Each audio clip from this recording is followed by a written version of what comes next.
ಹಾಲು ಉತ್ಪಾದಕರ ಬಾಕಿ ಹಣ ಬಿಡುಗಡೆಗೆ ಒತ್ತಾಯ ಮಾಡಿ ಬಿಜೆಪಿ ಪ್ರತಿಭಟನೆಯನ್ನು ಹಮ್ಮಿಕೊಂಡಿದೆ. ರಾಜ್ಯದ ನಾನಾ ಭಾಗಗಳಲ್ಲಿ ಕಮಲ ಕಲಿಗಳು ಪ್ರತಿಭಟನೆ ಹಮ್ಮಿಕೊಂಡಿದ್ದಾರೆ. ರಾಜ್ಯ ಸರ್ಕಾರದ ವಿರುದ್ಧ ಆಕ್ರೋಶ ಹೊರಹಾಕಿದ್ದಾರೆ. ಇನ್ನು ಹಾಲು ಉತ್ಪಾದನೆ ಮಾಡುವಂತಹ ರೈತರ ಬಾಕಿ ಹಣವನ್ನ ಬಿಡುಗಡೆ ಮಾಡಬೇಕು ಅಂತ ಬಿಜೆಪಿ ಒತ್ತಾಯ ಮಾಡ್ತಾ ಇದೆ.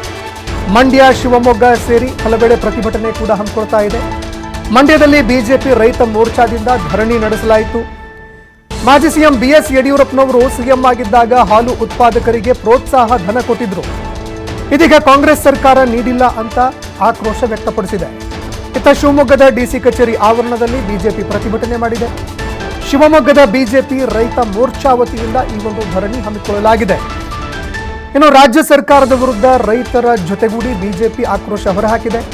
ಹಿಂದೆ ಮಾಜಿ ಸಿಎಂ ಬಿಎಸ್ ಯಡಿಯೂರಪ್ಪನವರು ಸಿಎಂ ಆಗಿದ್ದಾಗ ಅನುದಾನ ಬಿಡುಗಡೆ ಮಾಡಿದ್ರು, ಆದರೆ ಈಗಿನ ಸರ್ಕಾರ ಬಿಡುಗಡೆ ಮಾಡಿಲ್ಲ ಅಂತ ಆಕ್ರೋಶ ಹೊರಹಾಕಿದ್ದಾರೆ.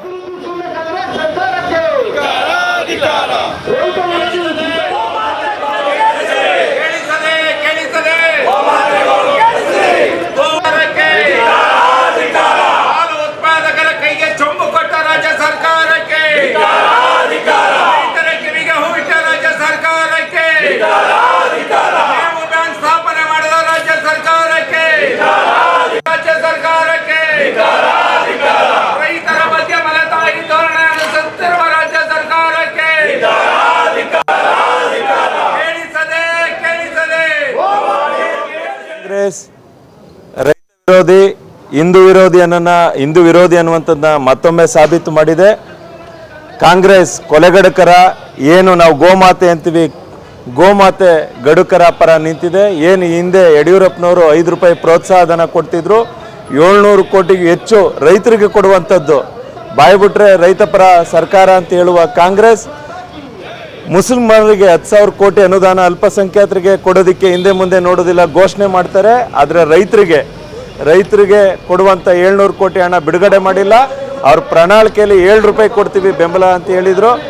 7 ರೂಪಾಯಿ ಬೇಡ, ಸದ್ಯ ಹಿಂದೆ ಯಡಿಯೂರಪ್ಪನವ್ರು ಮಾಡಿರ್ತಕ್ಕಂಥ 700 ಕೋಟಿಯಲ್ಲಿ 10,000 ಕೋಟಿಯಲ್ಲಿ ರೈತ ಕುಲಕ್ಕಿಂತ ಅವ್ರಿಗೆ ಅಲ್ಪಸಂಖ್ಯಾತರು ಹೆಚ್ಚಾಗಿದ್ದಾರೆ. ಗೋ ಪಾಲಕರಿಗಿಂತ ಗೋ ಕೊಲೆಗಡಕರು ಪರ ಕಾಂಗ್ರೆಸ್ ಸರ್ಕಾರ ನಿಂತಿದೆ ಅಂತ ಹೇಳ್ತಾ, ದಯಮಾಡಿ ತತ್ಕ್ಷಣದಿಂದನೇ ಈ ವಾರದೊಳಗಡೆ ಬಡ್ಜೆಟ್ ಆಗ್ತಿದೆ, ತಕ್ಷಣ 700 ಕೋಟಿ ರೈತರಿಗೆ ಬಿಡುಗಡೆ ಮಾಡಬೇಕು. ಇಲ್ಲವರೆ ಉಗ್ರವಾದಂಥ ಪ್ರತಿಭಟನೆಯನ್ನು ರೈತ ಮೋರ್ಚಾ ಬಿಜೆಪಿ ಘಟಕದ ವತಿಯಿಂದ ರಾಜ್ಯದುದ್ದಗಲಕ್ಕೂ ಮಾಡುತ್ತೆ ಬಿಜೆಪಿ ಸರ್ಕಾರ. ರೈತರ ಪರ ಬಿಜೆಪಿ ಯಾವತ್ತೂ ಇರುತ್ತೆ ಅಂತ ಹೇಳಕ್ಕೆ ಇಚ್ಛೆ. ಕಾಂಗ್ರೆಸ್ ಅಂದರೆ ಸುಳ್ಳು ಅಂದರೆ ಕಾಂಗ್ರೆಸ್ಸು ಏನು ಅಧಿಕಾರಕ್ಕೆ ಬರೋದಕ್ಕೋಸ್ಕರ ಕ್ಷೀರಧಾರೆ ಅಂತೇಳಿ ಯೋಜನೆ ಮಾಡಿ, ನಾವು ಆ ಕ್ಷೀರಧಾರೆ ಯೋಜನೆ ಅಡಿಯಲ್ಲಿ 7 ರೂಪಾಯಿ ಪ್ರೋತ್ಸಾಹ ಧನ ಕೊಡ್ತೀವಿ ಅಂತ ಹೇಳಿದರು. ಅದನ್ನು ಕೂಡ ಈ ಸರ್ಕಾರ ಕೊಟ್ಟಿಲ್ಲ. ಸರಿಸುಮಾರು ದಿನ, ಅದರಲ್ಲೂ ವಿಶೇಷವಾಗಿ ನಮ್ಮ ಹಳೆ ಮೈಸೂರು ಭಾಗದಲ್ಲಿ ಹೆಚ್ಚಿನ ಮಹಿಳೆಯರು ಹೈನುಗಾರಿಕೆಗೆ ಅವಲಂಬಿತವಾಗಿದ್ದೀವಿ. ಇಲ್ಲಿ ಪ್ರತಿದಿನ 26 ಲಕ್ಷ ಕುಟುಂಬಗಳು ಇವತ್ತು ಹೈನುಗಾರಿಕೆಗೆ ಅವಲಂಬಿತ ಆಗಿವೆ. ಸರಿಸುಮಾರು 85ರಿಂದ 86 ಲಕ್ಷ ಲೀಟ್ರು ಹಾಲು ಉತ್ಪಾದನೆ ಆಗ್ತಾಯಿತ್ತು. ಇವ್ರು ಏನು 716 ಕೋಟಿ ದುಡ್ಡನ್ನು ಉಳಿಸ್ಕೊಂಡಿದ್ದಾರೋ